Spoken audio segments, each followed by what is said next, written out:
ছোটদের ভাত খাওয়ানোর জন্য কিছু ভালো উপায়। রঙিন ও আকর্ষণীয় খাবার তৈরি করুন। ভাতের সাথে বিভিন্ন রঙের সবজি মিশিয়ে দিই। ছোটরা রঙিন ও আকর্ষণীয় খাবার পছন্দ করে। ছোট ছোট বল বানিয়ে দিন।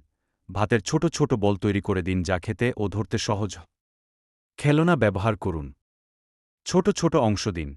একবারে বেশি ভাত না দিয়ে ছোট ছোট অংশ দিন, যা খাওয়া তাদের জন্য সহজ হবে। এভাবে কিছু সহজ এবং আকর্ষণীয় উপায়ে ছোটদের ভাত খাওয়ানো যেতে পারে। খাওয়ানোর সময় বিভিন্ন আকর্ষণীয় খেলনা ব্যবহার করতে পারেন, যা তাদের খাওয়ার প্রতি আগ্রহ বাড়াবে।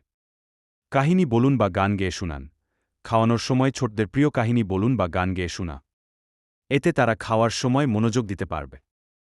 ভাতের সাথে প্রিয় খাবার মিশিয়ে দিন। ছোটদের প্রিয় কোনো খাবারের সাথে ভাত মিশিয়ে দিন, যেমন মুরগির মাংস, ডিম বা মা। একসাথে খাওয়ার অভ্যাস করুন। পরিবারের সবাই মিলে একসাথে খেলে ছোটরা খেতে উৎসাহিত হয়। প্লেট সাজিয়ে দিন। ভাতের প্লেটটা সুন্দর করে সাজিয়ে দিন, যেন তা দেখতেই ছোটরা খেতে আগ্রহী হয়।